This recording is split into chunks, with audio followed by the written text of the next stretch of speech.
Hello everyone, I'm Fernanda from Information Planet Adelaide. Today we are here with Maria Vieira. She's a marketing specialist. For those ones who doesn't know Information Planet, we are an agency for international students. We have more than 25 years experience in the market.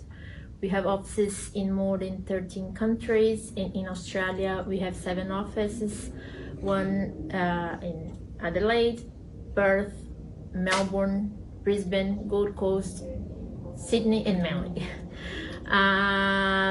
So basically we provide student support for all international students from different nationalities.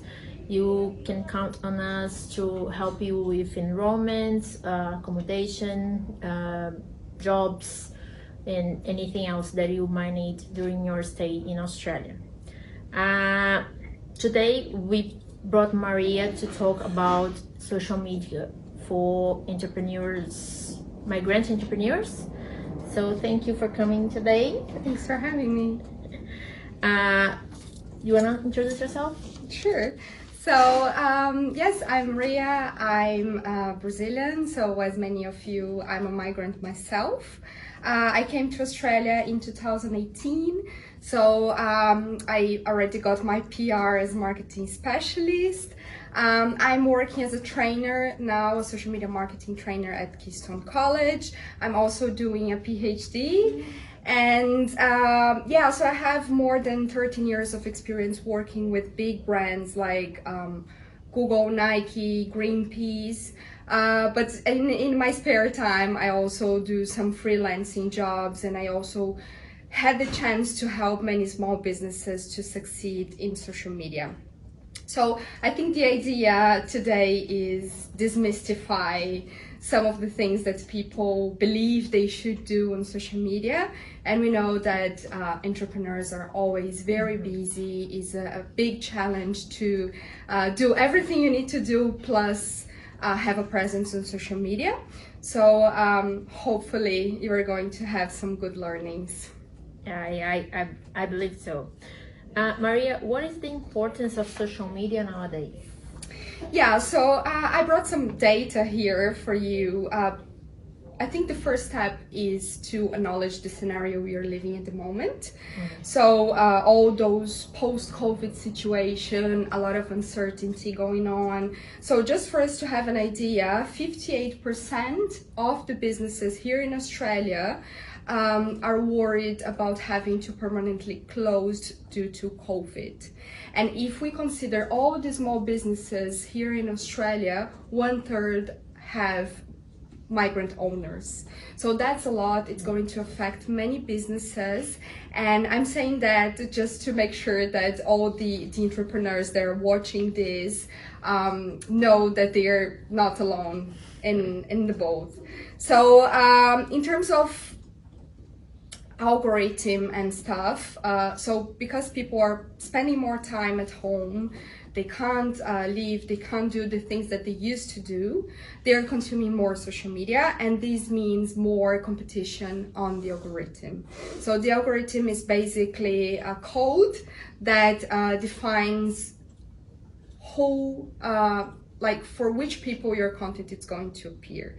So it's interesting because as we have more content being produced, more competition in this sense. But there's good news at the end. So the good news is that due to COVID, people are more comfortable buying online. So that's a very good opportunity for small businesses. And we have like different tools on social media that you can help to get some profit from that.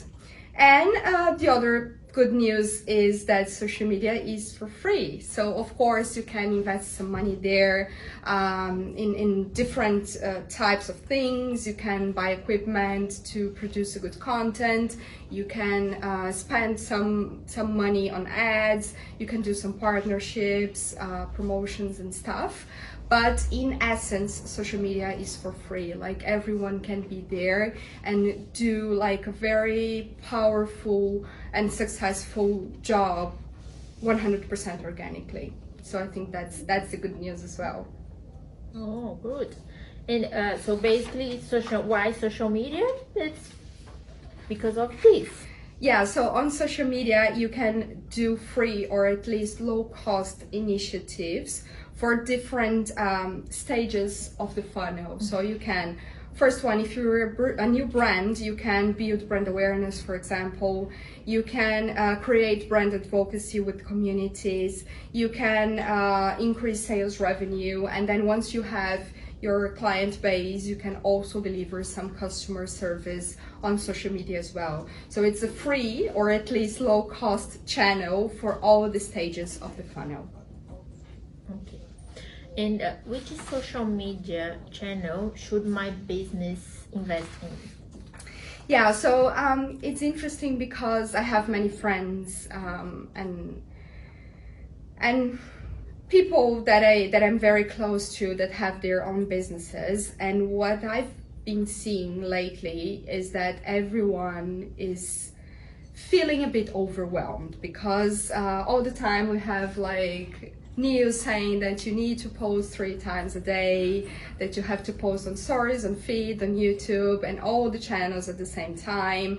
And as I said before, if you're a business owner, you have many other tasks to do. It's pretty much you, and it's very exhausting. So I'm saying that entrepreneurs are living like a social media fatigue because they feel very pressured to do everything at the same time. So my first advice here is don't believe the hype. So if you're going to start on social media, or if you're already there, the first step you should do is to understand your audience. So don't think you should be on TikTok just because everyone is there. So first thing, type on Google social media reports 2021. The first result you're going to get is probably a study from Hootsuite, which is a social media management platform. And they launch this study every quarter with updated data from every country, and you can drill down on Australia if you're here, or any other country you are, and you're going to understand your audience behavior, and based on that you can make informed decisions. Because I always say, like, as much important as defining what you're going to do is defining what you're not going to do, because it's your time. You have to consider that you're investing time on that, and you have to make informed decisions. So once you understand that, you can make a decision in terms of channel, choose one, start, and then see how you go. And once you feel confident, you start to see if it's necessary to be in other channels.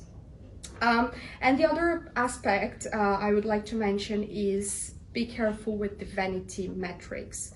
So the vanity metrics are usually the metrics that everyone loves, like the number of followers, and they don't necessarily reflect on business outcomes. So instead of looking for the number of followers, try to look at the engagement rate. So it is based on the number of followers you have with the people that have that are interacting with your content, because based on that you can understand if they're really engaged, if they what's the level of commitment they have with your brand, and how it's this relationship being built. So that's my advice. And yeah, I think especially for small businesses, big numbers doesn't mean much.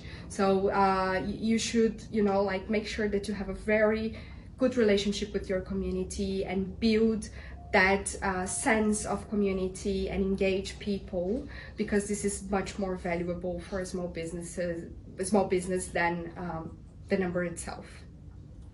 Okay, and how often does my business needs to post? Yeah, that's a very good question. Everyone asks that.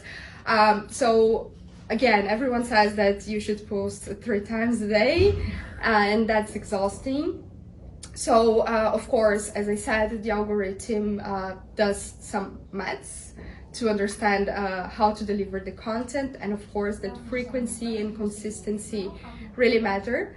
But my advice is to deliver value. So every time you decide to post something, try to understand if people have reason to thank you for that content, because this means that this content you are delivering is actually valuable. So in more technical terms, when we create a content calendar, we usually have three main pillars, right? So the first one is to thinking of content that can entertain your audience. The second one is educate, and the third one is inspire.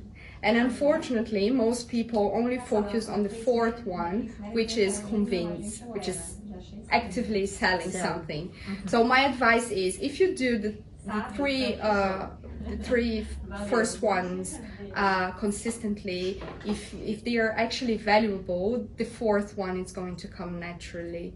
So focus on that, deliver value, and you're going to see that people are actually going to engage and thank your brand for delivering that content. Good tips. What is your best advice to achieve a great content? Yeah, I think my advice is to understand that you, as a business owner, you are the content. So because it's so overwhelming for many entrepreneurs, the first thing they do when they are becoming profitable is to hand over this to a third party, to a freelancer, an agency, and they decide to not be part of the process of creating content anymore. And that's a shame, because it's very likely that you're going to lose this connection with your audience. It's important to be very close to the audience. Yeah. So my advice is the more you appear on stories, on posts, people buy from people, right? Yeah. They don't buy from businesses. So if you appear, people are going to create a connection. You can use your own life, your lifestyle, things you were learning as a real content for the brand. So show what you're doing in your spare time. How is the process of, ideating your product? Like, show a little bit of your personal life. It's going to also help to build your tone of voice, the personality of your brand, because I can guarantee that at least 80% of the personality is the business owner. So make the most of it, and don't be afraid of being in front of the camera. I know most people don't like it, but it's really important. Yeah. And how much should I invest in social media? Yeah, again, that's a very good question. I would say start small. So again, there is no magic number here. I won't say, yes, you should invest 5% of your profits. That's not how it works. We know that. But start small. So if you're going to, buy equipment, and you think that you need, like a Hollywood production to make a video, rethink that. Okay, because the more spontaneous is the content, the easier it is to make people feel connected. So of course you need to be professional. I don't mean like not being professional, but rethink how much you are going to invest on that, and start small. So and test things. So if you see that something is bringing results to your business, then you know that you can invest some money there because it's going to bring some kind of return. But my advice is, the answer is there is no magic number. The advice is start small. Okay. And how to engage people on social media? Yeah, my advice here is to understand that social media, the basis of social media is being social. So be careful with creating a monologue. So create this dialogue with your audience. If possible, create groups, because this can help to create this connection with your audience. So ask questions. Facebook groups, WhatsApp groups, they work really, really well for small businesses. And it's your chance to listen from them, their thoughts, improve your product or service, and build this community. And I think another opportunity here is to also bring other small businesses to partner with. So it's the idea of support to be supported. So if they see that you are businesses that are supporting other businesses, you are creating this connection, this community, it's definitely something that it's going to engage a lot of people. Okay, and what is the big deal about user-generated content, and why should my brand care about it? Yeah, so a lot of people are talking about UGC, as we call, so user-generated content. So it's basically when your consumers create a content for you organically, so for free. And why this is important? Because they are seen as 3 times more authentic than a branded content, and 9.8 times more influential than a content produced by an influencer that is being paid for that. So that's a big opportunity for small businesses, and it's not hard to do it. It's not a big deal. So simple things you can do is stimulate people to leave some reviews, whichever platform you're using, if it's Google or any other one. It's a good opportunity to have this content being produced. You can create a specific hashtag that your clients can use, and you can filter that and use that content. You can also create contests, you know, like do some level of competition and make them create this content. So take a picture with the product, or take a picture in our office, and all those kind of things that help you to create this content. And of course you need to ask for permission, even if they're tagging you. It's never too much to ask for permission. And if you can, depending on the level of engagement, also try to reward them for that. So if they leave you a review, you can give a discount for the next purchase, or you can give, you know, like a coupon or something to also make them feel rewarded. But it's a very interesting strategy, and I recommend you trying as well. Very good. Are there more barriers in the digital world for those who are immigrants? Do you believe that? Unfortunately, yes. I think we are all immigrants. We know how hard it is. But I think we should also look at the bright side of it. So I think when we are migrants, we develop many strengths that we can use in the business itself.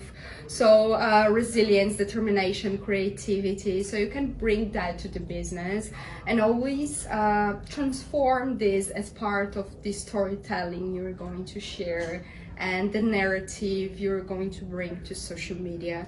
So share the story, be proud of your accent, be proud of your background.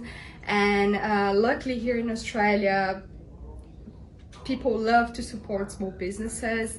And if you have the chance to go to a market or to sell your product face to face, this is very easy to be done. And definitely it's going to help you to shape this brand personality, brand confidence, and start building this narrative that is so important for small businesses. And must I have an excellent grammar to write online, or being more or less formal, the social media, the other marketing methods, I don't need to care about it? That's a very interesting question, and somehow it is related with what we discussed before. So of course we have many insecurities in the sense of writing and speaking in a language that is not our mother tongue, and I know it's really hard. And but at the same time, when I first started working with marketing, I was a copywriter. So copywriting is the specific term we use to create copies and text for marketing, like with the intention to persuade people to do something. And that's the technical term we use, and it was really, really hard because on school we learn how to write academic text, or, you know, like being formal, and it's really hard to learn how to write an elegant text within a specific tone of voice. So when you're working with marketing, you have 3-4 clients and you have to switch your brain all the time you write a copy, because you need to adapt that for the tone of voice you're writing, for the personality and all these kind of things. So it's really hard, even if you're doing that in your mother tongue, and I'm saying that because I already did it many times. So don't feel pressured. It's a long process and you have to learn how to do it.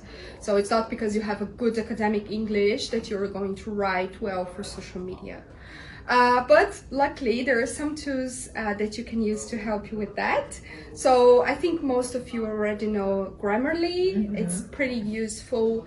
There is another app called Hemingway app, which also helps you to be more concise on the way you were writing. So I recommend you searching for it.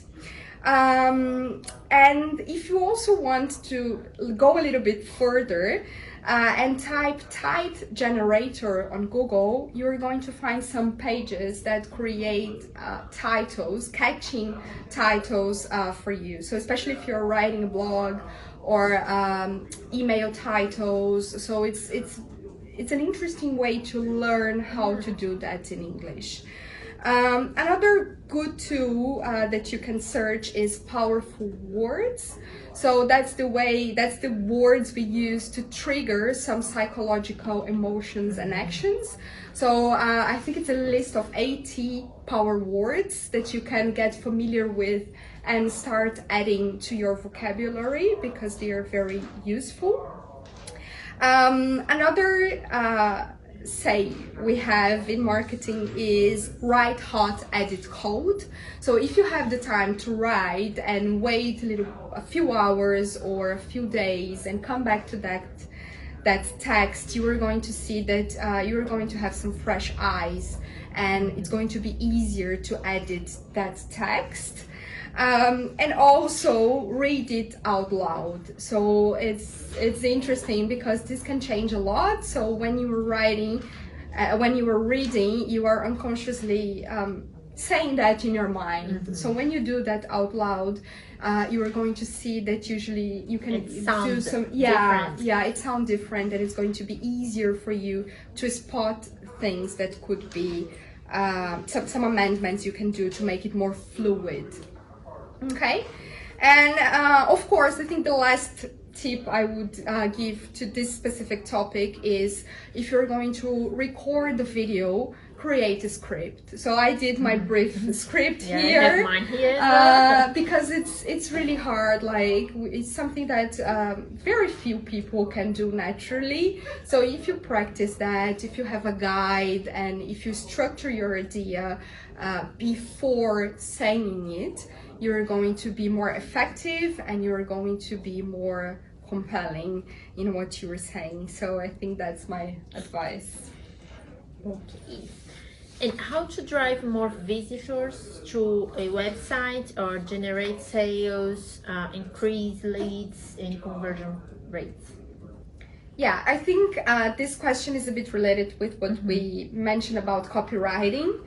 So my advice here is to make the most of call to actions. So call to actions are those, like, it's a short sentence that you use usually when you finalize your text.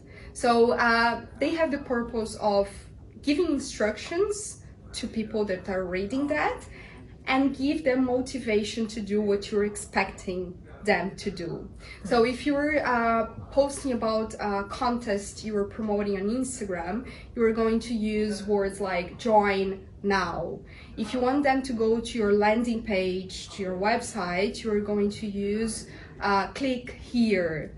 If you are going to, I don't know, if you want to promote your newsletter, you are going to ask them to subscribe now. So it's this short sentence, short and catchy sentence that clarify what you're expecting from them. And there are like many solid studies about how this influence our brain on take actions. So that's my advice. If you want to do a little bit of research, this can be really helpful to drive people to your website, and with that increase sales as you asked. Mm-hmm. And well, we've got a lot of good tips. What would be your last advice for these kind of businesses, small businesses? I think my last tip would be enjoy your journey. So understand that this is a process where you can experiment, you can learn from other people, and you're not going to get it from the first day. So it's something you're going to build, you're going to test, some things you're going to see. Yeah, baby steps. So you're going to see that some things you like, some things you don't, and it's you don't have, you don't have the obligation to do if you don't want to, but it's practice. So no one is going to be a Hollywood star recording the first live on Instagram. It's not how it is. It's not natural for anyone, but you have to practice and enjoy this journey, test, and don't be caught by the imposter syndrome, that's not for me, I can't do it. No, you already an entrepreneur in a foreign country, that's a lot. So don't be too picky and go try baby steps, and I think it's going to be easier to make it happen. Becomes more natural. Yeah. Okay, well, thank you, Maria, for coming today. Thank you. If you guys have any questions, you can send to us, and we can always try to reach Maria and answer your questions. We will leave here Maria's Instagram profile as well. So if you want to contact her and contract her for your businesses. Yeah, hopefully it was helpful. If you have any questions, let me know, and good luck with your businesses. Thank you guys. Bye. Bye.